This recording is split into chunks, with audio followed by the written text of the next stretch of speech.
So I am at the Battersea Light Festival, and this is the third one that I've come to. I came last year and the year before, and you can see the first one here behind me. Looks super cool this year. So this first piece is called Spin Me a Yarn, and it's by Studio Vertigo, and it's its London debut. They generally put the two most impressive pieces at the front of the Battersea Power Station, this being one of them. There's always something really amazing on the waterscape down here.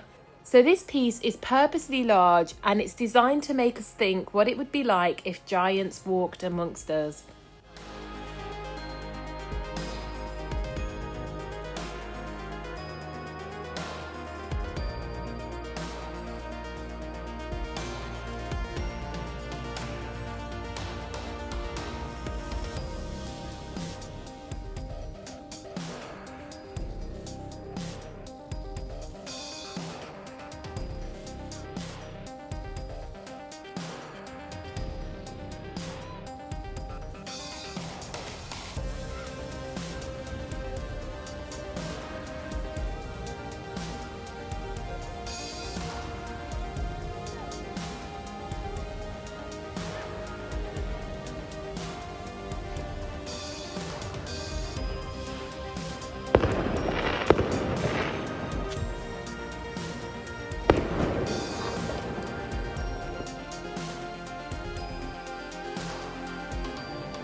Not only is the Light Festival definitely worth a visit, but it's also well worth having a look around Battersea Power Station, because they've done an absolutely fantastic job of restoring this Grade 2 listed building in a way that still incorporates a lot of its original features. Battersea Power Station is a decommissioned coal-fired power station, and it's actually one of the world's largest brick buildings, notable for its original Art Deco interior fittings and decor. Battersea A was decommissioned in 1975, and 3 years later Battersea B was also shut. The building remained empty until 2014, during which time it fell into near ruin. Various plans were made to make use of the buildings, but none of them were successful, until in 2012, administrators Ernst & Young entered into an agreement with Malaysia's SP Setia and Sime Darby to develop the site to include residential bars, restaurants, office space, shops and entertainment. Redevelopment commenced a few years later, and the main power station building was open to the public in October 2022. I personally love the job they did with Battersea Power Station. It's not been completely done over, and it's got many original features left, including a lot of exposed brickwork, but it's also very modern at the same time. It's just a perfect symbiosis of old and new. So this piece is called Parabolic Light Cloud, and it's by Amigo and Amigo, and it's made up of over 1,000 lights. Designed to make us feel the whole spectrum of human emotions, this piece is taken from the graceful Fibonacci spiral found in nature's most captivating designs.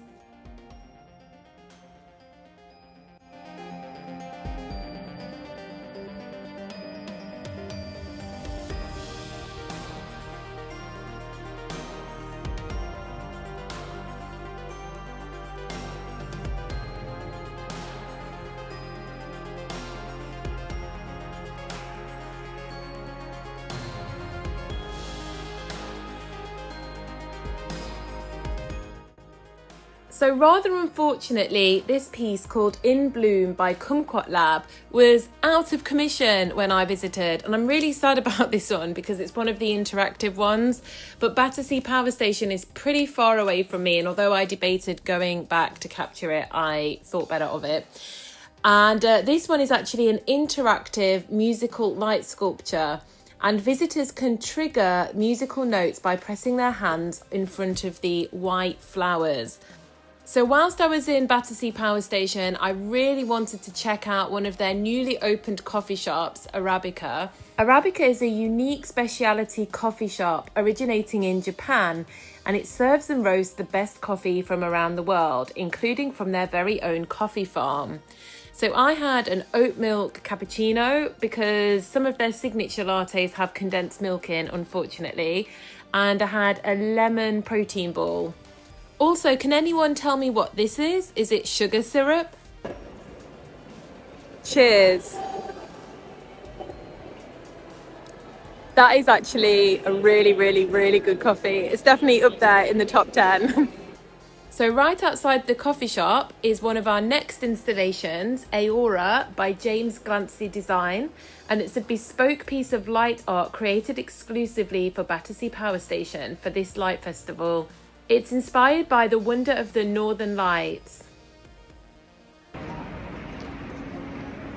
This one is actually way prettier in real life. It's very hard to capture it. Here you get some perspective of size against me.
So this piece is called Spider, and it's by Group Laps, and it's also its UK debut as well.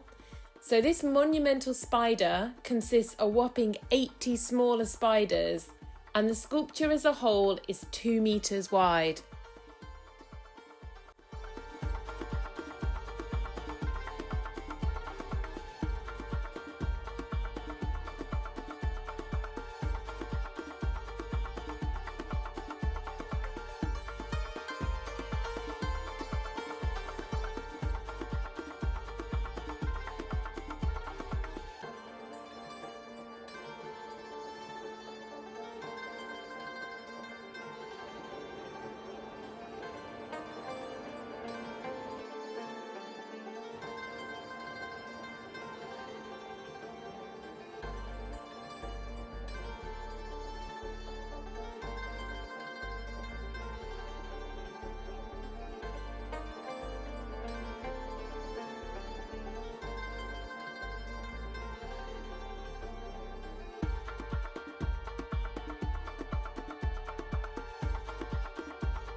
So I came and had another hot drink to keep myself going. I got a matcha this time, so I didn't overload on coffee. And this has to be one of my favourites. So this is Atlas by John Voss. John, who is a British sculptor, has given the mythical story of Atlas a new skin. He has made him into a mechanical cyborg who supports the modern cities that we live in. This statue is a representation of all the cables, cords, pipes, pillars and copper wires that are hidden from view in the vast infrastructure that supports our cities. Voss suggests that the technology around us is peaceful for now, as it's all centred around how it can service us. But it also contains a subtle warning of what might come if we take too much for granted.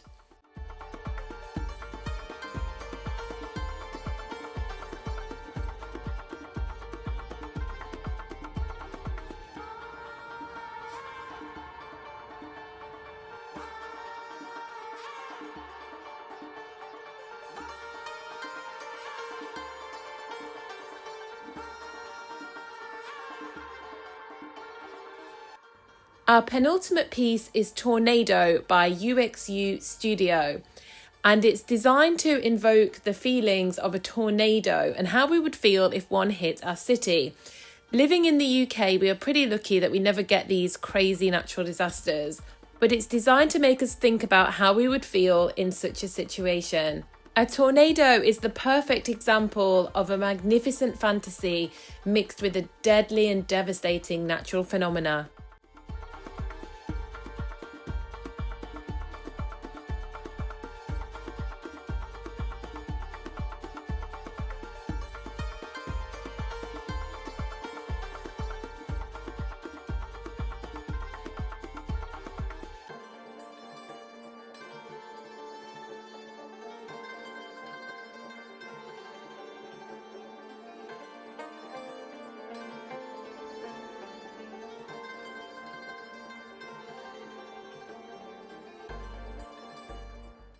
So here's the final piece, which is called Never Ends by Luigi Console and Valentina Novembra.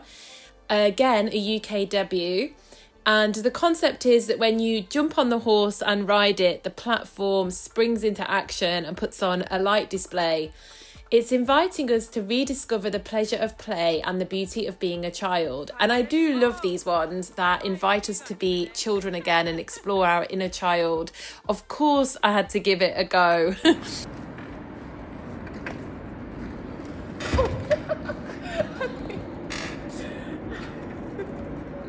think it's meant for children. It's actually heavy.